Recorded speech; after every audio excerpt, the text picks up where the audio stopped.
All right, ben on part. Bon matin, très content d'être avec vous pour vous parler des quatre façons de gagner de l'argent.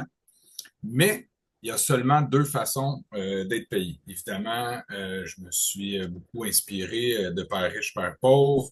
S'il y en a qui n'ont pas vu le livre, très bon livre à lire. Puis, si vous l'avez pas lu, ben je vous fais un résumé aujourd'hui très simple. Donc, c'est parti en espérant que mon crayon fonctionne bien. Yes. Donc, en fait, la première façon de gagner de l'argent qui est la plus connue qu'on apprend très jeune à l'école, c'est de devenir un employé. Après ça, on peut être un travailleur autonome, on peut être un entrepreneur et on peut être un investisseur. Donc, jusque-là, je pense que je vous apprends rien. Ce qui est intéressant, par contre, puis c'est là que si vous avez une chose à retenir aujourd'hui, c'est que à travers ces quatre façons-là, ça se divise en deux.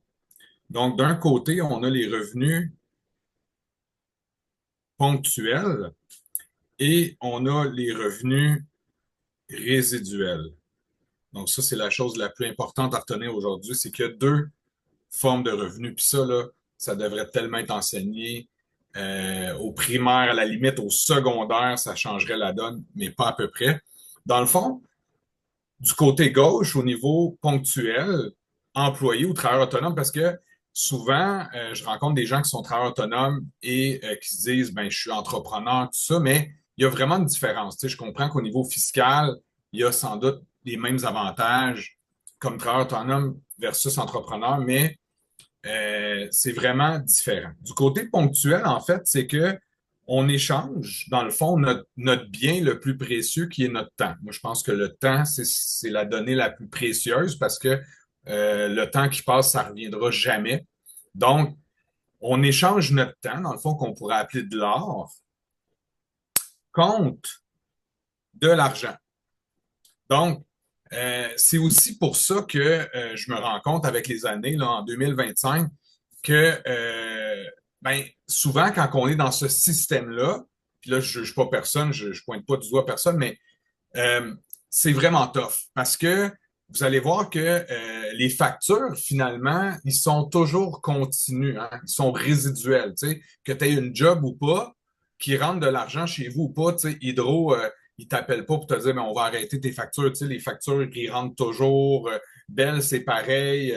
Le loyer ou l'hypothèque, c'est pareil. Donc, ça rentre tout le temps. Fait que quand tu as des revenus qui sont ponctuels, ben, ponctuel, ça le dit, c'est que si tu vas travailler comme employé ou si tu vas faire un contrat comme travailleur autonome, tu es payé. Si tu vas pas travailler comme employé ou si tu vas pas faire un contrat, tu n'es pas payé. Donc, tu échanges ton temps contre de l'argent, puis tu payes tes obligations après.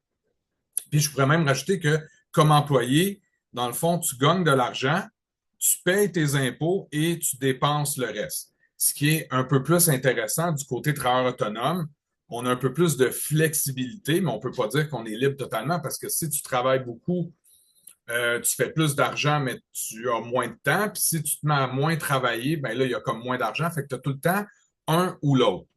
Et par contre, ce qui est intéressant fiscalement, c'est que tu gagnes l'argent, tu vas déduire tes dépenses et tu vas payer tes impôts après. Fait que ça, déjà là, c'est un peu plus intéressant, mais il reste que ton revenu est ponctuel. Et du côté résiduel, ben, on a l'entrepreneur. L'entrepreneur, lui, comme le travailleur autonome, il gagne de l'argent, il déduit ses dépenses et il va payer ses impôts après. Donc, c'est très intéressant. Mais au-delà de tout ça, ce qui est vraiment, vraiment incroyable, c'est que ici, c'est le système. C'est ça le mot-clé. C'est la deuxième chose à retenir aujourd'hui, le système. Donc, revenu résiduel égale un système. Ça veut dire carrément que puis c'est là que si tu veux vérifier, bon, j'ai-tu une entreprise? Est-ce qu'il y a une entreprise? Ben, enlève la personne de l'opération. Si tu enlèves, exemple, un propriétaire McDonald's de l'opération, est-ce que le McDo continue de rouler? Si la réponse c'est oui, ben, cette personne-là a un système, c'est un entrepreneur. quelqu'un qui a plusieurs cabinets de services financiers. Si tu l'enlèves de l'opération, puis il y a des familles qui continuent d'être rencontrées, le travail continue de se faire, ben, on a un système. Donc, moi, quand j'ai compris ça, on dirait que c'est devenu automatiste. Je devais passer de gauche à droite le plus tôt possible. Et évidemment, ben, dans mon cas, on m'avait posé la question, lequel des trois va t'amener le plus vite à devenir investisseur? Parce que investisseur, en fait, euh, c'est pas le système qui travaille pour toi, c'est l'argent. Par exemple, quelqu'un qui commence à faire de l'épargne, puis qui met de l'argent de côté et qui atteint son objectif, on va dire que euh, quelqu'un qui me dit, ben moi, Eric, j'aimerais ça euh, à 60 ans, plus être obligé de travailler pour l'argent. Donc, ça me prendrait là un revenu de euh, 60 000 par année. Bon, je fais un chiffron là, pour que ça soit simple. Ça veut dire que ça prendrait environ là, 1,2 million. Là, c'est très conservateur, là, c'est pas indexé au coût de la vie, évidemment, mais 1 million, point 2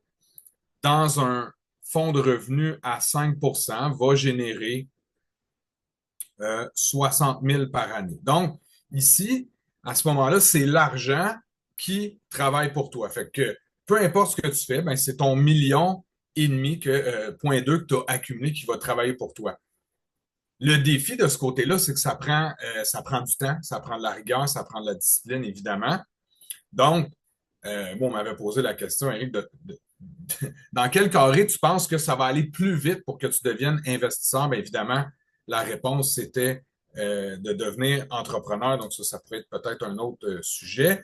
Mais euh, ce qui est à retenir, c'est qu'au niveau résiduel, c'est que tu as un système où tu as de l'argent, mais tu n'es plus nécessaire dans l'opération. Et c'est ça qui m'avait là euh, déstabilisé, puis même fâché, parce que je me suis dit, tabarouette, comment se fait-il qu'on m'a pas enseigné ça plus tôt? J'aurais pris les décisions que j'ai prises plus tôt, donc je serais arrivé plus vite à mes objectifs. Donc, ce qui est spécial, c'est que peu importe on en est où dans notre vie, on est condamné à passer de gauche à droite. Peu importe tu es où dans le cadran matin là, ou ce soir ou après-midi, tu dois passer absolument de gauche à droite. Parce que si tu es employé ou travailleur autonome, ben, même si tu aimes ta job ou ton entreprise ou peu importe, tu vas devoir à un moment donné faire en sorte que ça soit l'argent qui travaille pour toi ou le système parce que ton corps ton corps ne suivra plus.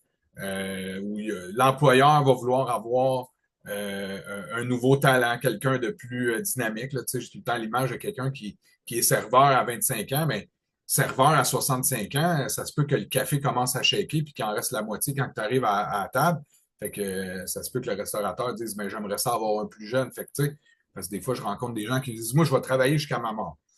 Je m'excuse, là, tu ne pourras pas travailler jusqu'à ta mort avec la même vigueur. Donc, tu dois te bâtir des revenus résiduels en devenant investisseur ou en bâtissant un système. Donc, quatre façons d'être rémunéré, quatre façons de gagner de l'argent plutôt, mais deux façons d'être payé, revenus ponctuels, revenus résiduels.